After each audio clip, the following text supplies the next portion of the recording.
Hello, we are live. We're gonna just like start talking a little bit as people start flooding in into the webinar space. Flood in, my people, flood in. But Lee, you're in Dubai right now. It's a conference on it's an Indigenous Peoples Symposium called Te Aratini.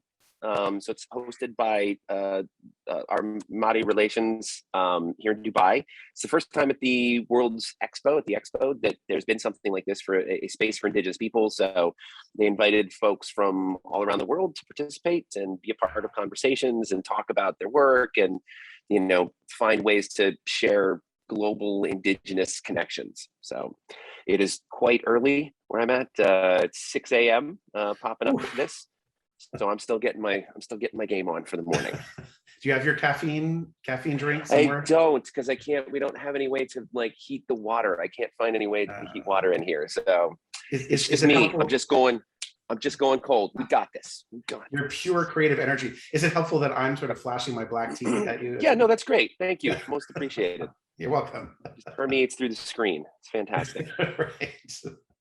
So is this the first one, or have you done this before? I believe this is the first one. It's the first one that they've had at the expo. I mean, there's obviously been other global gatherings, but in this particular type, and thinking about it in a context of being nation to nation, right? Or nations within nations, and not being something that's like, there's a segmented in everybody sort of exhibits spaces. This was a way to really bring Indigenous peoples together and hear from each other and learn from each other and explore. And it's been pretty dynamic for the last couple of days. Super cool. All right, well, it's now been a couple of minutes and hopefully some people have come into the space. So I think I will officially begin.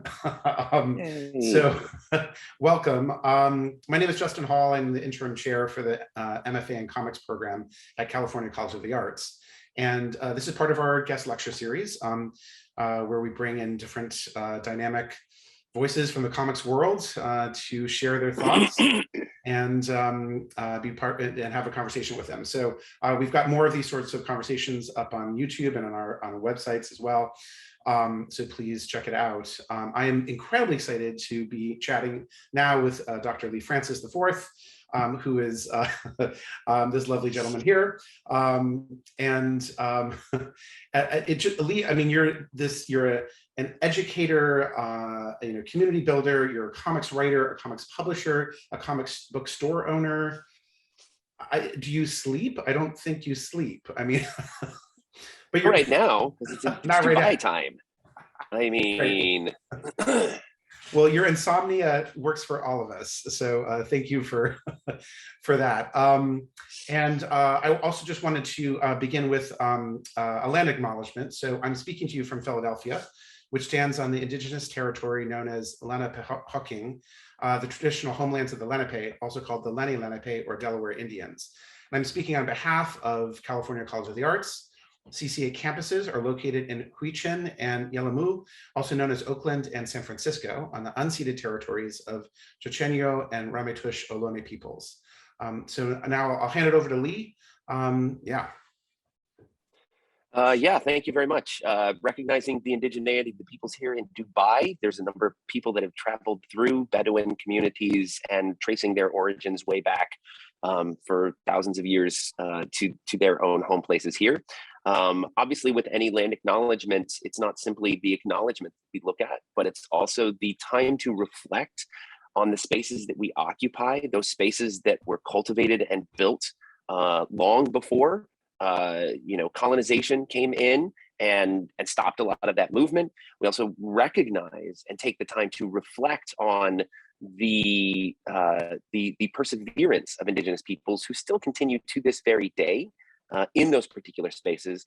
And we also take the time to reflect and acknowledge the numerous people that pass through those particular locations that we all occupy, whether it be in California or Philadelphia, North America, South America, those folks that continue to maintain their tribal heritage and their connections to their ancestors and their past. That is what we celebrate with a land acknowledgement. This is not natives that have faded into the past, but a Native and Indigenous community that reconnects us all throughout the globe in a spirit of ceremony and celebration. Thank you for providing context for the land acknowledgement. It can, and we've talked about this before, that it can become a rote thing, and it's important to sort of have it be a living document and celebration. Yeah. Yeah, and I think that's the important part. I mean, just to quickly add, that moment of reflection, because it can be kind of rote. It's like, oh well, let's do a land acknowledgement because that's the thing to do these days, and it's like, but if you're not actually taking the time to reflect or taking the time to really, and it's a moment of reflection. It's a moment of acknowledging the past, reflecting on, the things that took place and the present, and then looking forward toward the future. Yeah. So to make a rather awkward segue, let's think about your past, your secret origin here. You're from Albuquerque area, or you live there now, and from what I understand, your father, Lee Francis III, was a storyteller as well, and also a geek. So you grew up with science fiction and comic books around, and also with indigenous traditions of storytelling as well. So if you want to talk about maybe your sort of what you grew up in. Yeah, so I grew up in a very tech forward nerd house. My dad was, or an Indigenerd house. My dad was a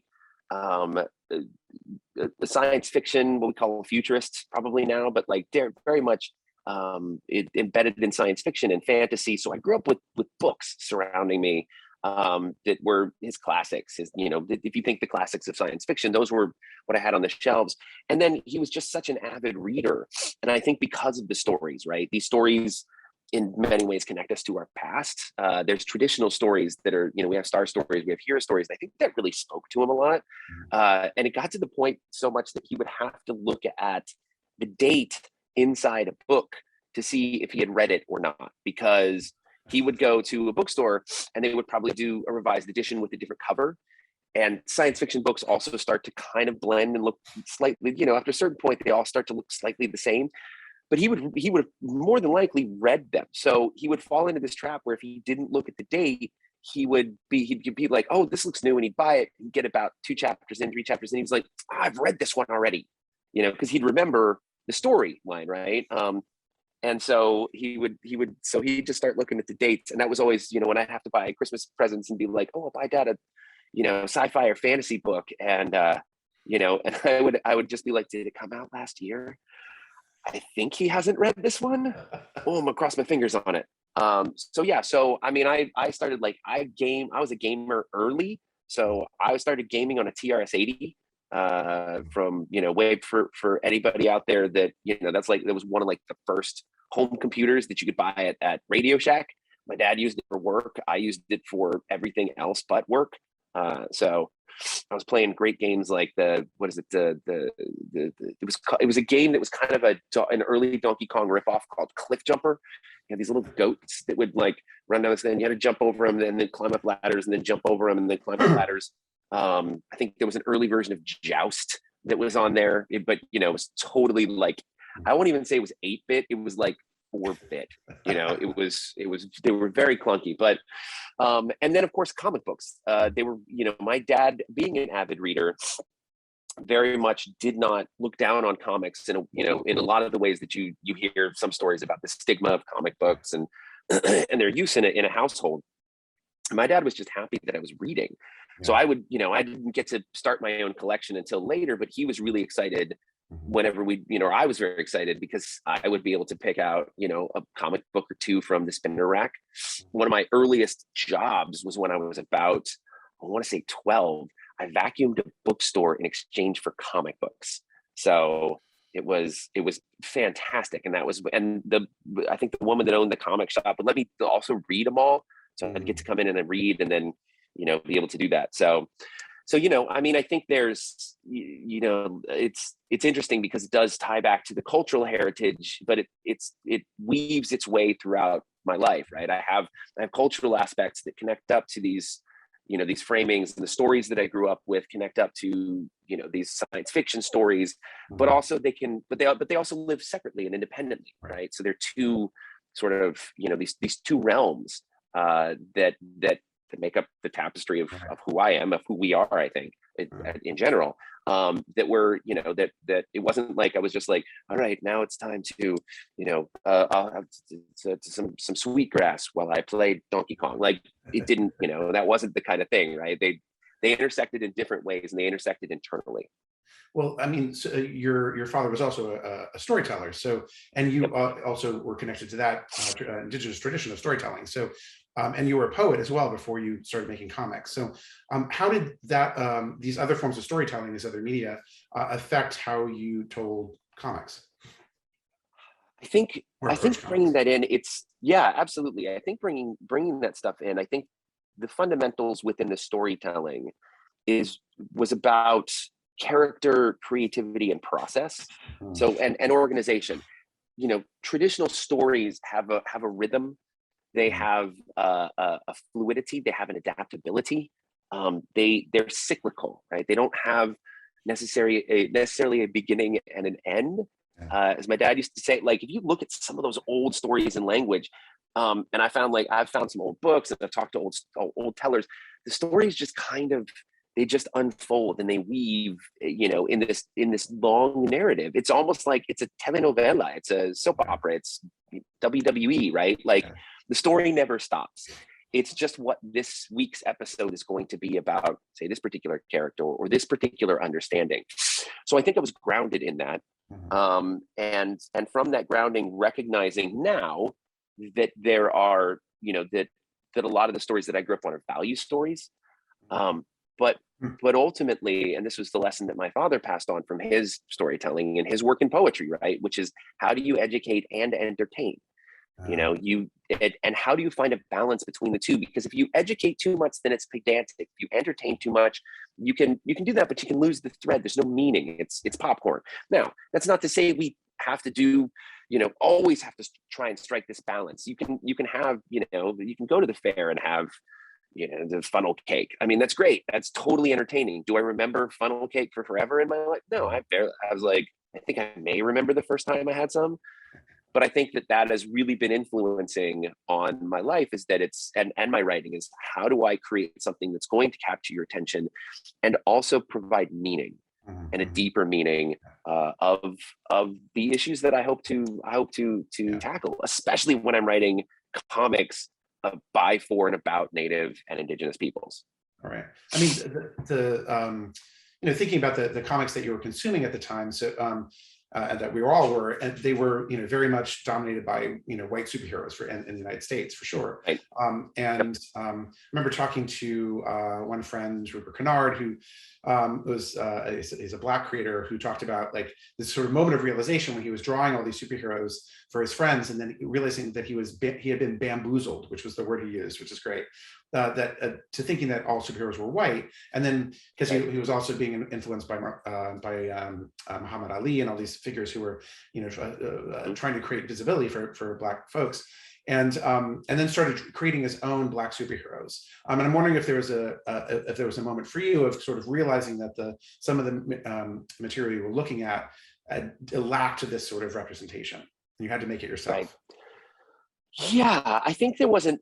I think the realization came very late. I mean, to be honest, because I did grow up. You know, I grew up I'm a suburban Native kid, right? So I grew up in the suburbs. I acclimated, and it was one of those things that you don't have when you're in a particular space. You don't have that reference point, right? You don't have that critical consciousness to be able to understand the point that you're operating from. My dad and my mom, you know, my mom is Anglo, but to some extent very supportive. You know, as I say, I don't use the term ally anymore. I use the term accomplice. My mom was straight accomplice. You know, she's ride or die, right? Like, so it was always supporting, like, you know, the efforts that my dad had when he was doing, you know, working in Native studies, or, you know, working with Native students. It was always important to him, but it wasn't something that he forced upon me, to force upon me, like, this identity, right? He allowed it to become. But there were these moments that I remember so distinctly of seeing Native folks in popular media. Like I remember seeing Billy Soul in Predator, right? So he's Sonny Landham's character in Predator, and how that was really cool to see a Native guy and that representation, like gravitating towards that. I was a huge fan of Atlanta, right? So Atlanta baseball and Washington football. Those I was like a fan of that because they were representational. Because I got to build my identity around these particular not so good iconography. And then even further, I remember this incredibly clearly. So I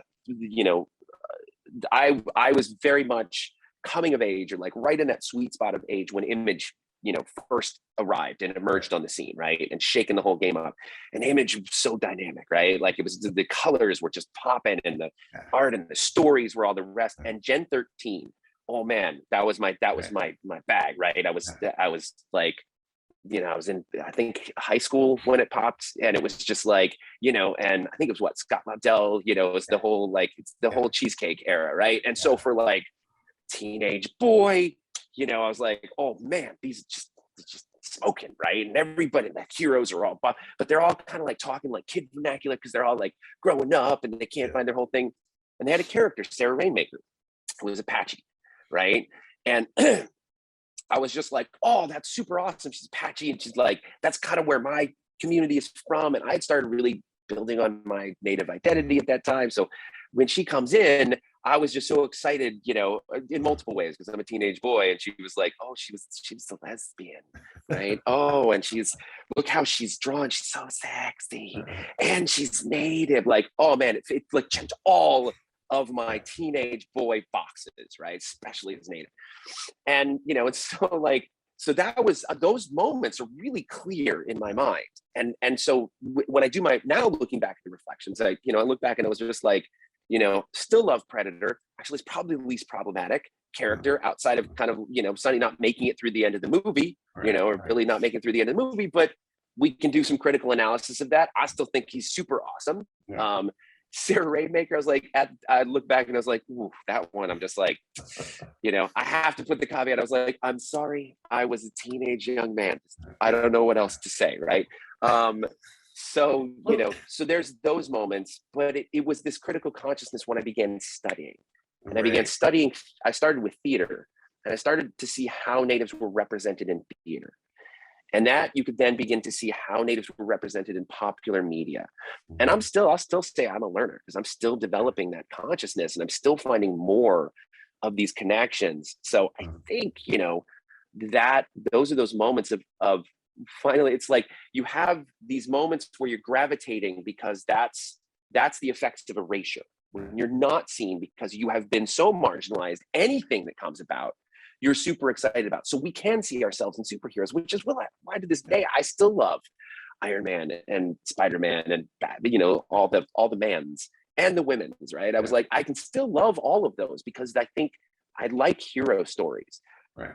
But then you start to notice, once you start looking around, you're just like, wait a minute, there's nobody here. And when they are, they don't look like me or represent me. And they're usually like a relic of the past. Okay, now we have an issue. Right. That I think is the same that a lot of us, comic creators of color and writers and illustrators and anybody that's kind of working the side of the industry have run into. There's the moment where when you pick your head up and you're just like, you know what? and you recognize that you're not there. Or when you are, and you finally do make it on the pages, you're the sidekick, or you don't make it through the end of the movie. You don't make it through the end of the book, right? I mean, representation matters, and it's really incredibly powerful and important, especially for folks with marginalized identities of whatever form. And there is this sort of interesting, so a lot of terrible tropes can be thrown forward, and we still sort of grasp for that, oftentimes, because it's the only thing we see that can represent us in whatever way. But then there's an evolution in which creators can create characters with their own identities, right? Where those marginalized voices have the opportunity to create their own material. So I'm wondering about there's a sort of tension right now, I think, for storytellers to create more diverse casts and that represent better the world around them, or a world around us, and at the same time sort of stay in your lane, right? That really we should have people of a given identity be the ones to create characters with that identity. And it's an interesting sort of tension right now. I'm wondering, you work with a lot of, we're writing stories that are outside of your tribal identity, even if they're native characters. They're not your Laguna Pueblo, but you've written other kinds of characters. So how do you view this sort of tension? I think it's a necessary stage in the evolution, in the macro sense, right? So because the tropes are so embedded that oftentimes people don't even know, the trope that they're writing. It's bias confirmation. So a non-native writer will come in and write a native character, and maybe they go and talk to a native person, and they're really just looking for bias confirmation. Either they accept or reject what that person has told them about that particular identity, right, or that particular identity marker. And I've had several conversations, a dozen conversations from people seeking that, right? They'll come in and just be like, well, I want to write about these characters. And so to the point, I think the first thing I ask is like, have you been in that space? Have you seen where they come from? Have you talked to anybody, not just to check a box, but to have a conversation, and ultimately to recognize that you have a responsibility, right? If you're just bringing in set dressing, then why use the native character? That's set dressing, right? Like, and I honestly, that balance of erasure and misrepresentation, I'd rather you didn't. That's where I say to stay in the lane. If you're just going to bring me in for food, feathers, and fun, or bring in, the cultural identity, to make it so that your main characters who are whole, who are, formed, they have ideas, they have concepts, they're not built on particular tropes. But my character is going to dance around, so that your character can go through some sort of, emotional catharsis or recognition. That's, without my character having the same, abilities or, the wholeness. That's when I say, well, leave it out then. That's when it's a stay in your lane moment. Right. For me, I view, when I go into these spaces and I write cross-cultural, intra-tribal, I think that I want to make sure that I am, it's a responsibility. It's an obligation for me to talk to folks and do the best I can. And I know in any artistic medium, not everyone's going to be pleased. You might talk to this person, they don't know what they're talking about. You might talk to, you might not talk to this person, or you might slip on something.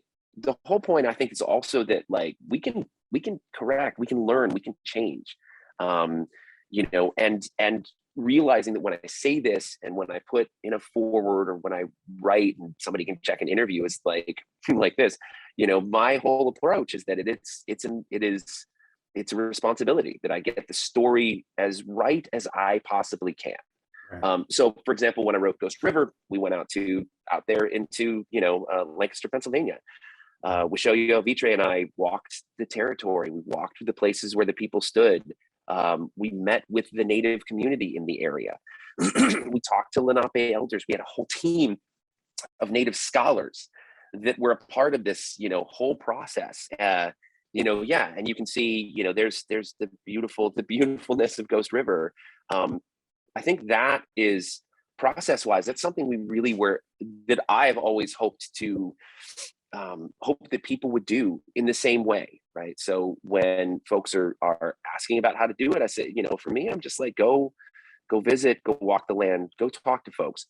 You can write these characters, but unless you're writing them from a perspective of this responsibility to not only the community, the culture, the people, capital P, but also to remember that like we're people, we're still people, right? We're still going to have conversations. And I think I really tried to capture that as much as I could in Ghost River, which is people are going to be having conversations. They're going to still be talking about day-to-day activities. They're not going to be talking about, the great, the great spirit has put forth like this whole blown out melodrama and the tropiness we see around Native identity.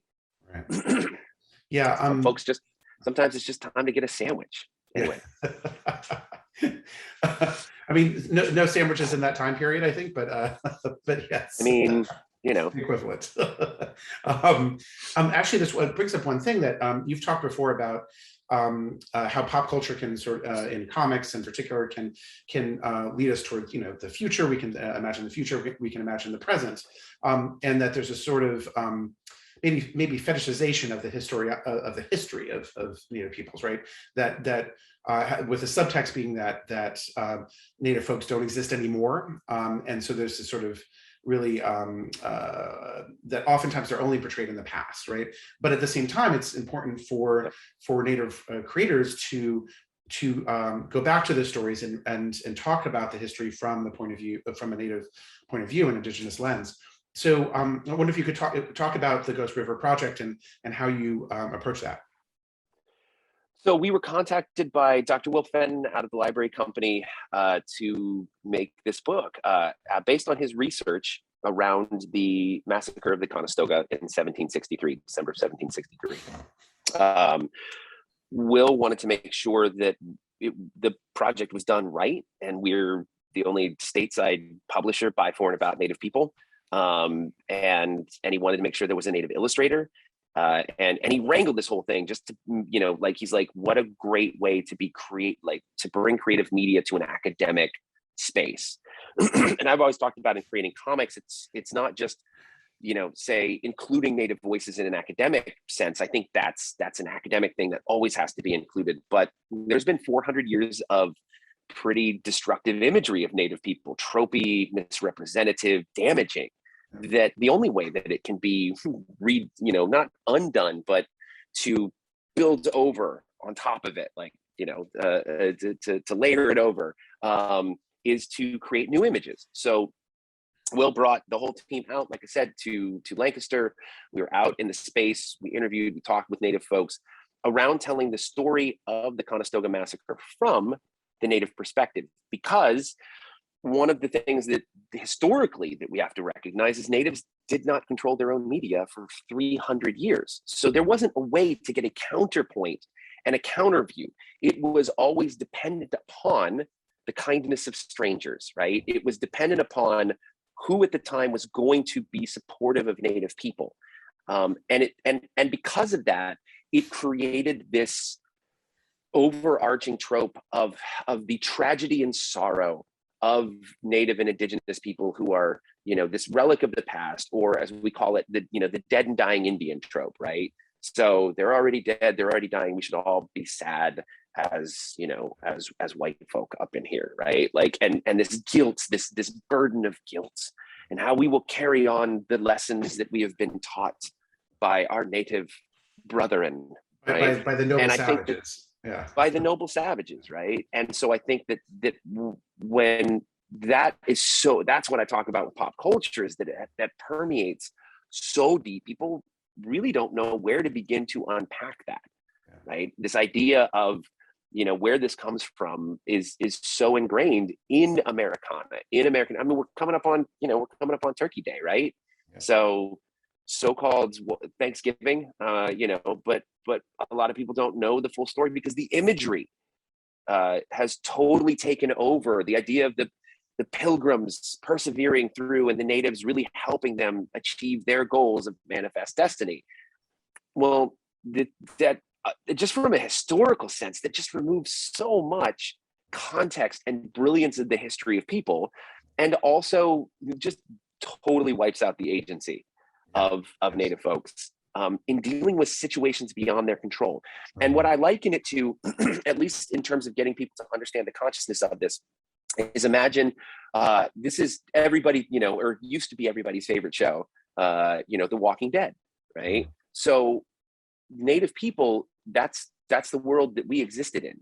90% of our population was wiped out and replaced by this oncoming horde that we couldn't control, that we did not have access to media or industry or any of the things that brought this in. So we were among the Walking Dead, and not just our folk. Like we were, we're Rick, we were in this whole space, right? So You know, we're in this, that's the space that we operate in. So in coming back to creating these historical narratives, the work that we did with Ghost River, and the work that I think still needs to be done consistently and perpetually and, you know, in repetition, is about allowing those voices the space to, and allowing those stories and the context, these contextual narratives to be rebuilt and to be put out into mass media.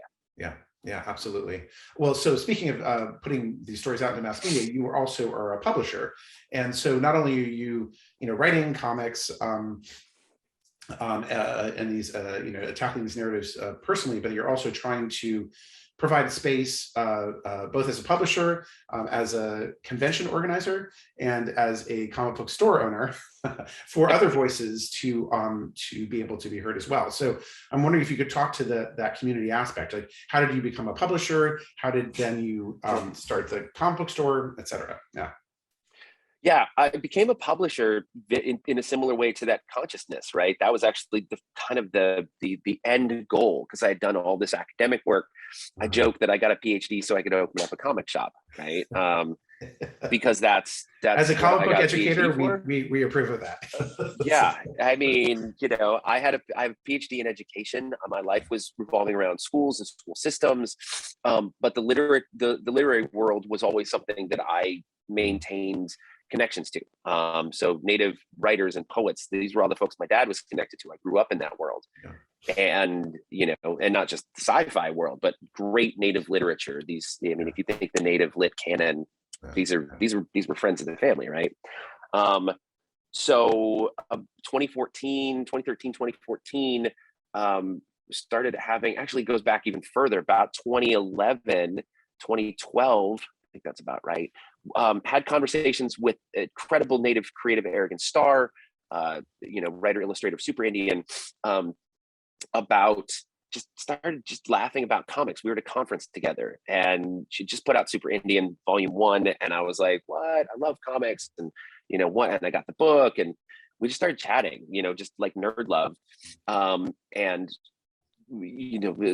all things that we enjoy. And, we were just talking about like other natives that she knew in comics. And I was like, I didn't know there were natives in comics. This is crazy. Like, how did I not know this up till now? So started thinking about how we could publish. And so out of the nonprofit that I was running, I was just like, okay, well, why don't we publish this little tiny booklet? It's called INC's Universe, Indigenous Narratives Collective's Universe. And it featured, I think, 8 or 12 just single pages from Native content, comic book creators, right, throughout the ages that had kind of started putting all these pieces together years before, from the 90s, and and so on, right, and pop culture imagery, and then we started talking. It was like, okay, well, let's do something with the collective, and I was like, well, I think we really need to focus on publishing, and because we need to have not just the media created, but the media needs to be distributed. And that's how the voices get raised, right? There needs to be content. So I was like, all right, let's start publishing. So 2014, we threw our hat in the ring and I started making comics. And I had no idea how to put books together. I had no idea what I was doing. I was like, let's just do stuff, So I, for the first couple that we put out were just, they were great. But like, I made just rookie errors around like bleed and margins and, and content not ready for prime time, and which is great. You find that a lot is like at indie comics, like indie comics spaces, like you get that all the time. But I was like, no, I want to professionalize this. Right. And the early goals of Native Realities, that's the publishing side of the company, was to have a space where Native folks could sandbox their work and do the stuff that they wouldn't be able to do in a mass market, as well as build their portfolio. Because I'm sure, as folks have talked about, the way in which the system works is you have a lot of different pieces. You have folks that are incredible at covers, and a lot of the professionals started out doing cover work, right? And then, but pages and panels is a whole different beast than cover work, right? Than pinup and whatnot. So being able to manage that, being able to manage timelines and deadlines, right? Like that's the big thing. I tell students when I teach, and I tell Native students and anybody that comes up to me, Native that wants to get into the industry, I was just like, you can have your passion project, but you got to learn how to churn and burn, right? Like that's how that's how a lot of the guys that we know got started, right? Like, man, that was Todd McFarlane's whole bag. You know, dude made deadlines. That was his whole thing. And he created a style around being able to make deadlines. So this is what I teach when I talk to Native folks about, Native kids that want to get involved. So one of the early ones that we produced out of this right around the time that we launched the Comic-Con, which I'll talk about in a second, was Tales of the Mighty Code Talkers. This was actually our first anthology. We had come up with this idea of wanting to tell more of these code talker stories. So we fictionalized them. It's a little bit of historical fiction, historical narrative about, these code talkers and how they, how they were not just one single, like, the Navajo code talker monolith, right? A lot of what makes it into pop culture that a lot of outsiders, that's the only thing that they know. They're just like, oh yes, I've heard of the Navajo code talkers. And I was like, have you heard of the Comanche code talkers? Have you heard of the Caddo? Have you heard of the Cherokee? Have you heard of the, the Choctaw, et cetera, so on and so forth. So, and then that same year, 2016, I was traveling abroad and we had this idea of wanting to do this Comic-Con, and bunch of conversations around with native creatives and native content creators about, and I kept looking around. I was like, all the gamers are over there. All the Indigenous gamers are having their own cool conference. And all of us as the comic book artists kind of get together at whatever Comic-Con is close, for Native folks in this little cluster group. And then all the film and television stars, they have their own festivals, and the Native film festivals. And then you have kind of like the comic side in the literary world, you have like the science fiction and fantasy natives. They'll get to go to like the one conference to two conferences in the area, right? So I said, well, why don't we just bring everybody together as a Native festival? And so in my mind, it was creating a trade show and creating demand, right? So it's like saying, but from the business side, from the creative side, it was a chance to hang out with amazing people, be creative for 3 days, and and showcase all of this incredible talent that people didn't know about. And develop a fan base as well. Like it's actually connecting with the community and really sort of, there's a whole ecosystem, right, of the sort of creative material where you need the creators, you need the sort of venue, the publishers and distributors, you need the venue to sell it, the retailers, and you need a sort of ability for all of this to connect with fans and customers. And building it from beginning to end.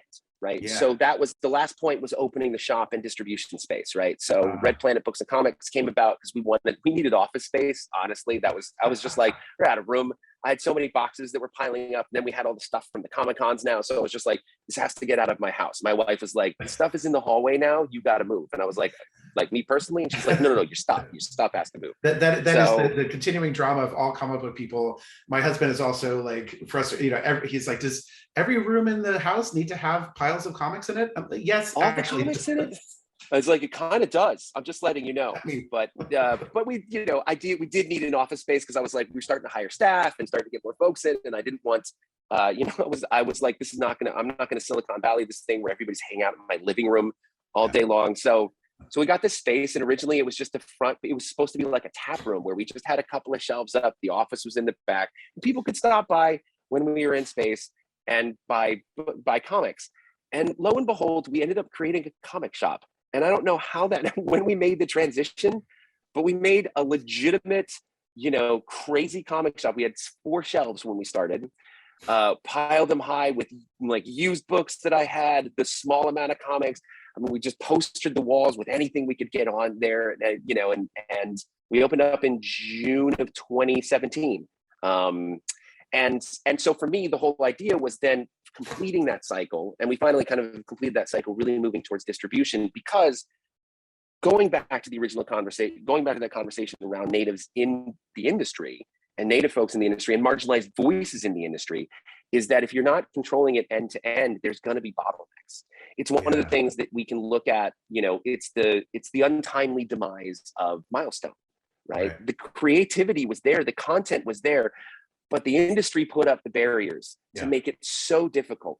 And social media has absolutely allowed that. The rise of the internet, cheaper publishing, all of that they were too far ahead of their time, truly, in the sense of being able to, because what they did, we stand on their shoulders. We're doing the same thing, except we have the ability I have the ability now to say we can do the creative stuff, but I don't have to rely on printing prices and publishers that are going to work with us. And I don't have to rely on a comic shop that may or may not front face my things because, well, there's really just not a market for it. I'm sorry, we just can't, there's a market for Iron Man, and so I was like, I don't want to deal with that. Now I love comic shops, so I'm not pulling anybody out. I think everybody evolves and whatnot, but I was like, the only way I know how to do this is to control my own fate in this industry, which is I'll start with the creators, we'll give them a chance to create, I'll get a chance to create, we'll have a space where they could showcase that talent, Comic-Con, our trade show, and then we'll have an end point where it can get into the hands of the customers constantly and continuously. You know where you can always find the stuff. And if it's out of print, we'll work with you to try and get it back in print, right? Because people will want this. And bigger publishers won't take risks on things like that, right? They're not going to do that unless they know it's there. So do you also use the sort of current tools of like crowdsourcing, like, Kickstarters and Patreon and all this stuff to sort of help build this? Absolutely. Yeah, no, I don't use Patreon as much because I try to and Kickstarter I use as a marketing tool, not necessarily as an outreach tool, because, it's what I use crowdsourcing for oftentimes is to be able to fund the artist, right? So our work is to fund the artist. And then we pick up all the printing costs and absorb the printing costs. So that's when folks know that they're coming on board with us, they know that we're paying artists and actually pay artists. And we pay Native artists so well, right? It's always a good negotiation. Because sometimes, listen, family sometimes will say like, hey, can you knock off a couple of bucks? We're gonna be a little shallow. Do you mind or maybe changing your page count a little bit, like when we do some anthology stuff? And I think everybody recognizes that we're good for it, right? Like we're not coming in there to be exploitative, to ring and run, right? To take their art and run. That we're coming in there to produce something that is going to be amazing. So we've had 3 successful Kickstarter campaigns, starting with Dear Woman.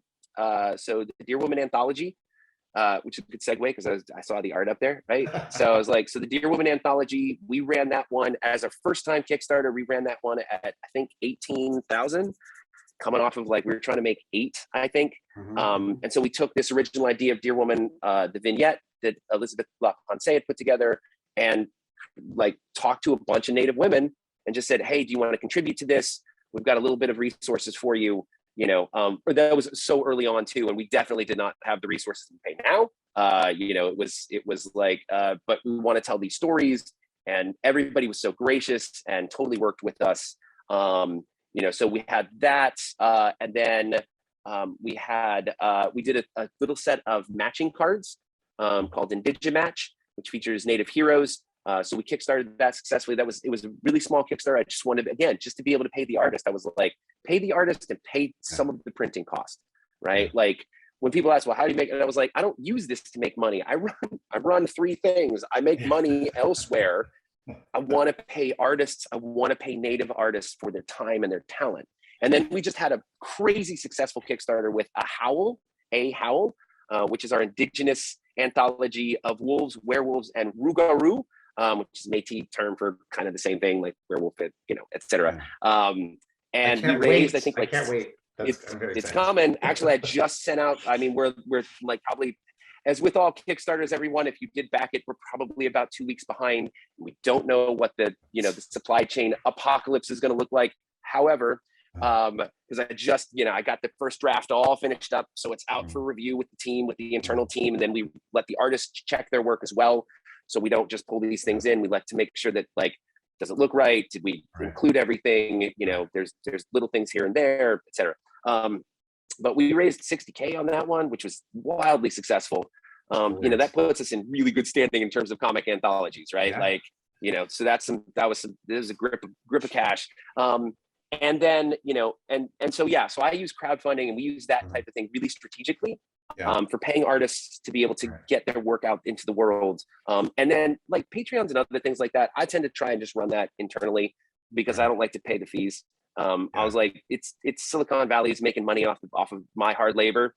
No, thanks. I'm not gonna sit there and kind of sit at the plaza, where you allow me to sling what I want. Will you make all the money around me? So So the projects that you're mentioning. Oh, by the way, I should just mention to everybody, we're going to be taking Q&A, questions and answers at the end of this. So please, feel free to drop in any Q&A, questions you have for Lee at the end of this.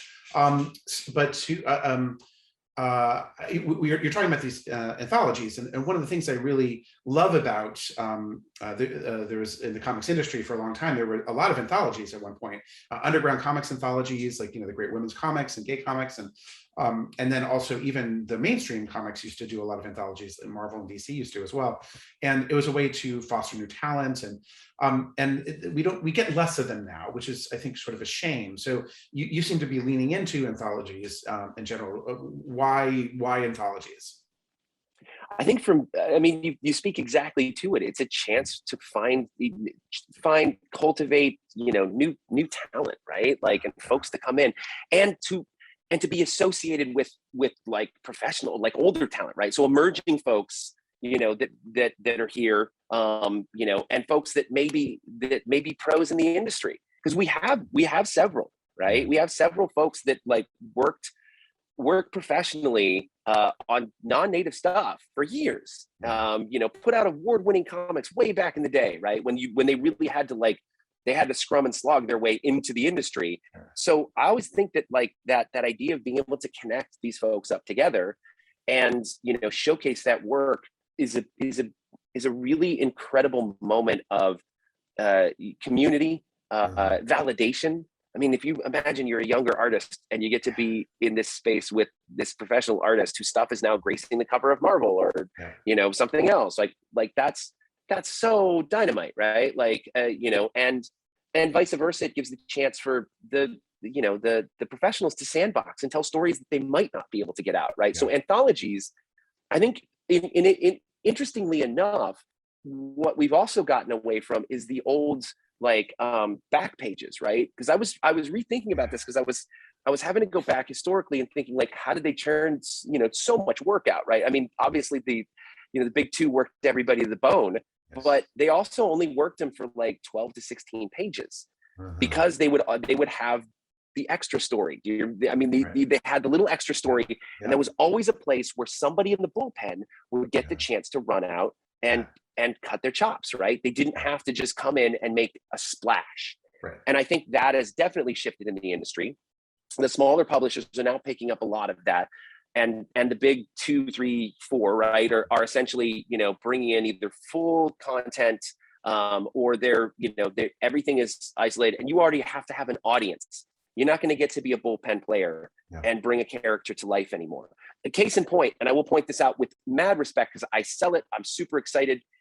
She's a fan of the shop, is Echo, right? Yeah. Why has it taken us? Let's see, Echo was introduced in 80 something. Is that right? I have to go back. I don't think it was before that, but I think it was in the 80s.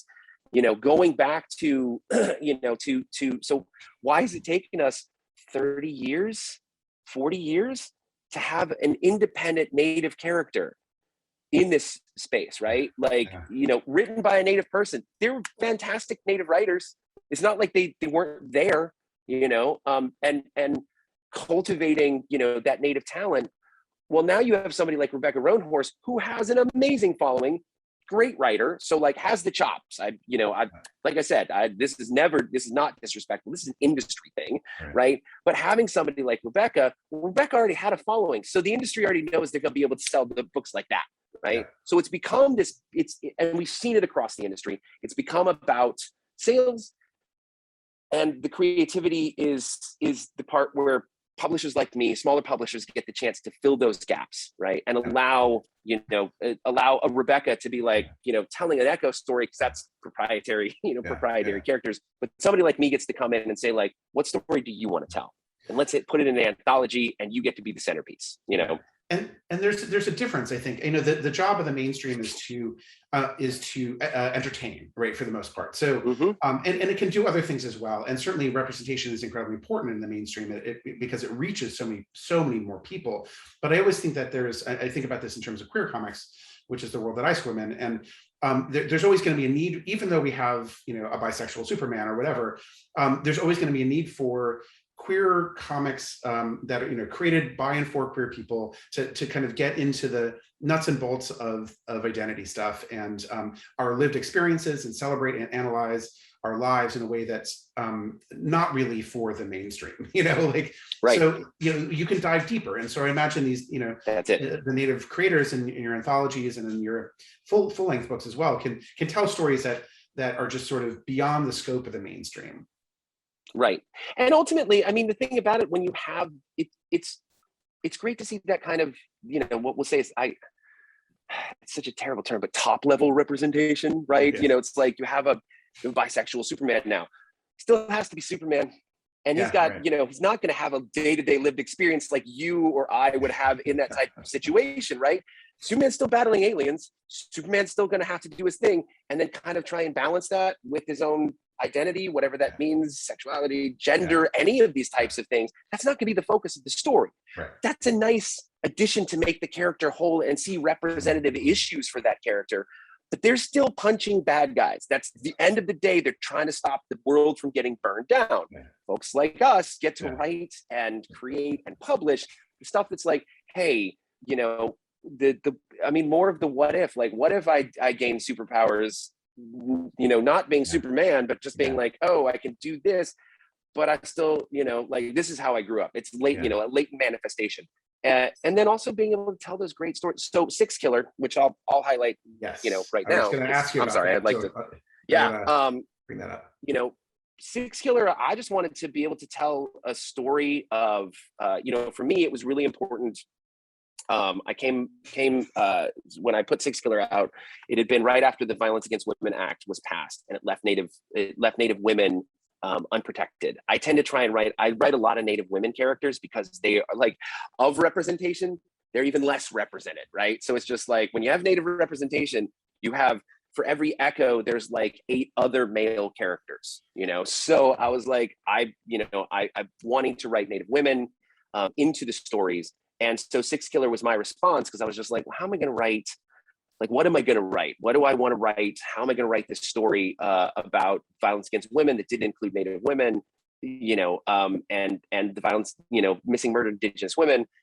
So I started, I just sat down and started thinking. I was like, well, originally the story was just going to be like a Native Alice in Wonderland of what happens. And then I was like, why don't we make it a little darker? Like, the American McGee kind of Alice, approach, where it's a little bit more stabby.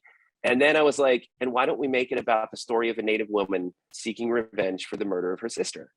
And so it still follows an Alice in Wonderland sort of like through line. It's very, it's subtle, but and overt. Like, I open it with the words of Alice in Wonderland, but it tells the story of Alice Six Killer seeking revenge for the murder of her sister. It's Kill Bill meets, Cherokee country, right? Kill Bill meets Alice in Wonderland set in Cherokee country. And there's a lot of twists and turns that are coming up. I'm working on issue 2 right now, but the immaculate, marvelous Wishoyo Alvitre has been my partner on 2 books and so many other little illustration things in this work. Such beautiful work. Is just, she's out of this world. She's, she brings such, brilliance to the pages and in everything that she does. She's got a piece in Howl coming up, all the work that she did with Ghost River. So I'm always grateful for, and she's going to do a couple of covers, and then we're going to get back to Six Killer number 2 next year. So hopefully it'll be out by the end of the year. I keep saying that. I was like, it's coming. I promise it's coming. There's a lot of writing that takes place in between. So, comics takes it's a form that takes a lot of time. I mean, think one of the things that's so wonderful about it, especially for marginalized communities, is that it doesn't require a lot of resources in the way that film does, or, that you can be nimble. You can sort of, do a DIY sort of productions, which is really wonderful, without a lot of resources. So that's the real strength of comics. On the other hand, it's really hard, even if you don't need a lot of resources to make comics. You need a lot of blood, sweat, and tears. Yep And that's the trade-off, right? You're trading off the time for the equipment, in the sense, right? Like, you don't need a lot. You need pencils and paper. You put it, but it takes a lot of time to do that, I was like, I write pretty quick, and it still takes a lot of time because it goes through edits and it goes through rounds, and then and then sometimes you have to come back to the conceptual drawing board. Last thing I'll add with Six Killer, as a part of a nice, interesting story that goes with it, is because I had Wishoyo, so we had, it's a Cherokee woman. So I had an original illustrator, Roy Boney Jr. Great, he's on the Marvel alt variant cover that's coming out for Indigenous Voices. Great illustrator, Cherokee guy. I was just like, hey, I want to make this comic. Originally did Alice in Wonderland comic, and we were just shooting the ideas. Started typing. I was like, here's the script. And he had to, he was going to illustrate, and he had to bounce on the project because he got a brand new job. Again, time, sweat, tears. He got a brand new job. He's like, I don't have time. And I was like, that's totally cool. And so, I sourced out to Wishoyo, and I was like, actually, this would be better with a woman illustrating, a Native woman's hand as part of this. And when I wrote it, there's a section, it's about 4 pages deep. It's the end of the cold open. And it's the kind of the scene of violence, and it's the murder, right? It's the body. Alice's sister Samantha. It's her body. I had written it, as this like shock page, like it's this piece, and my wife is also my editor. And I remember, so I Wishoyo got done illustrating it. I handed it off to my wife, and she was basically like, this is really great, and I love you so much. And she's like, I would have stopped reading it at that page, because my wife is a therapist, is a rape crisis therapist, right? So she's like, I would have stopped reading right there. She's like, it's a really great story, babe. And she's like, I love it. She says, I would have stopped reading. And I was like, you're right. And I had been thinking about it. Like you have that sort of inkling as a writer, because you can't see it on page first. And I remember just the beauty of Wishoyo's art, but I was just kind of like, I don't know, because I have issues showing dead and dying Indians. Like, I don't want to, and perpetuating more violence against Native women. So I sent an email back to Wishoyo, and I was like, how do you feel about this? And this is why I just adore working with her. She was dead honest. She was like, that was the hardest page for me to draw. She says, I trust you though. And I trust you know where you're going with this. And I was just like, and I still take that so much to heart as a responsibility to not only my community, but my artist as well, right? Yes. And so I said, well, all right, so this is the first book we've worked on. Anytime you have an issue from now on, let me know if it's uncomfortable, and something like that. So I was like, I need to fix it. And so I basically took that page and I said, why don't I do this?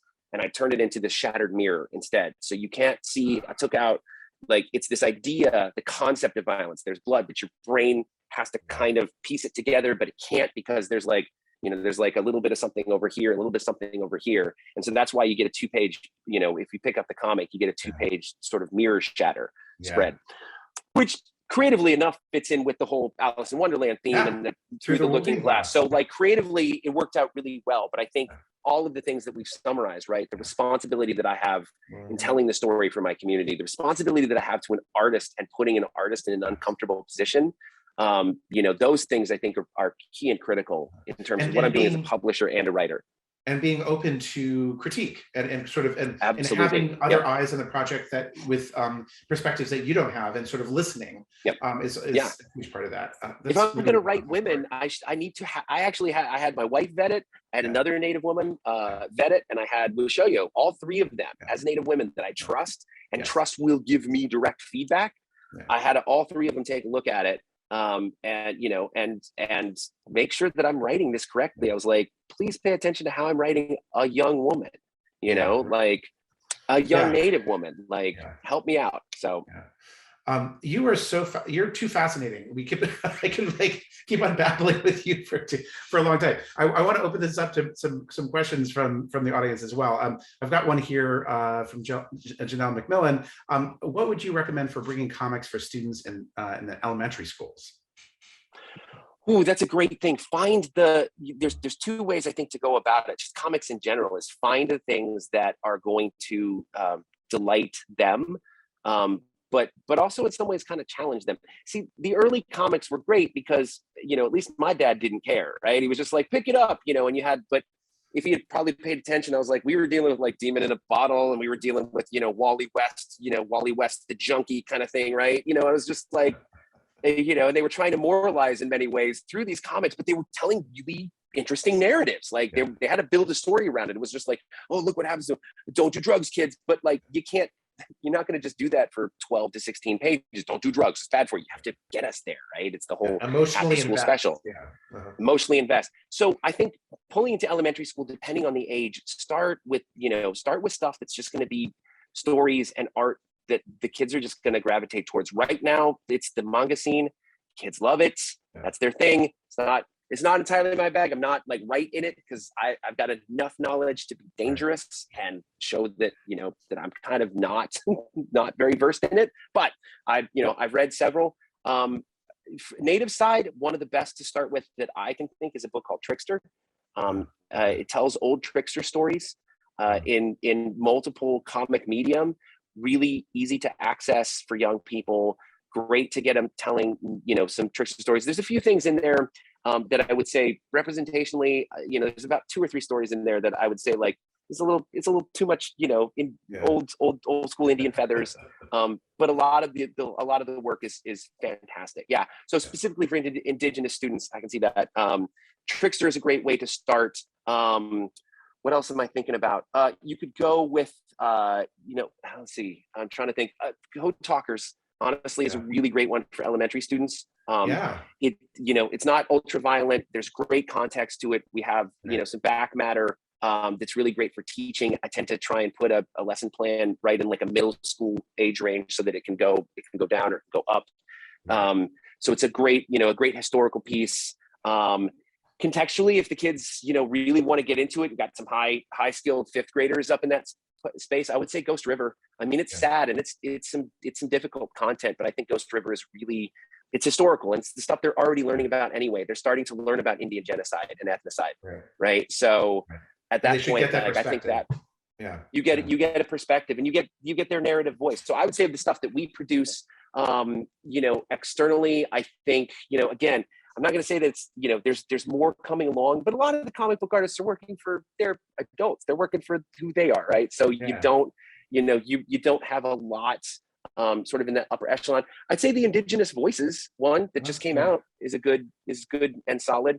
You know, I think those are some really good, easy recommendations to start with.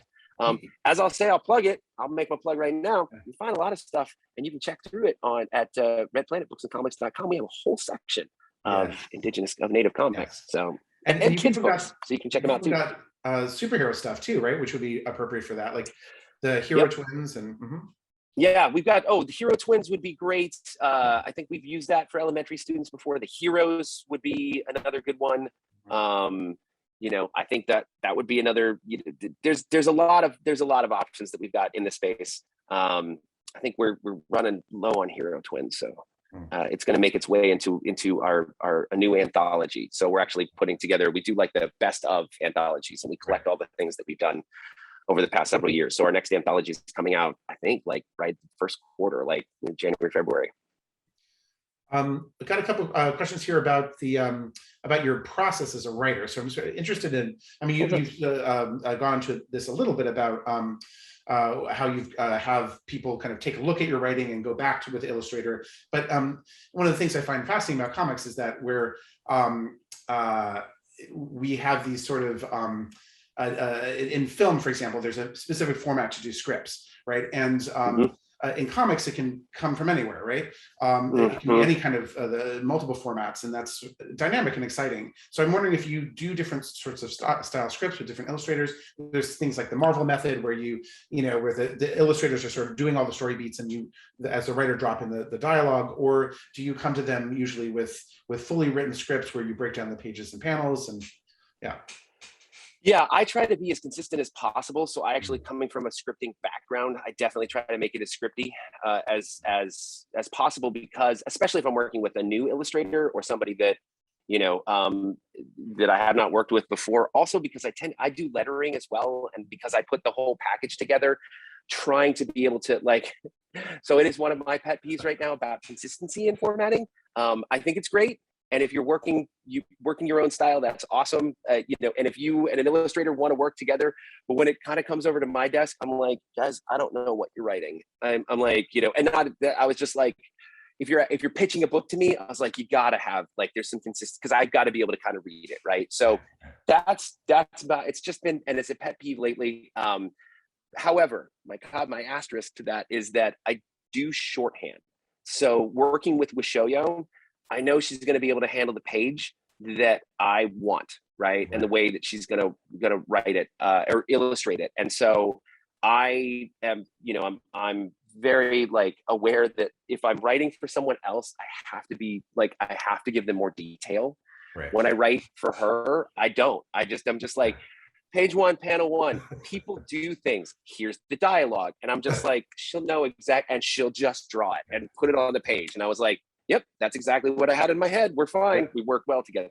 So I think that, and I think that's the beauty and brilliance. If you got somebody you're working with, doesn't matter. You actually don't need to, I don't format it. If the person can understand because you are already a team and collaborative, no one cares. But on the flip of that is if I've got to source somebody out process-wise, and if I'm writing for somebody new, then I have to make sure that I think the format needs to be consistent enough, and I won't say professional, but at least have a sort of level that the person can kind of read through this. I'm working on a current one called Cindy Coyote Trickster Extraordinaire.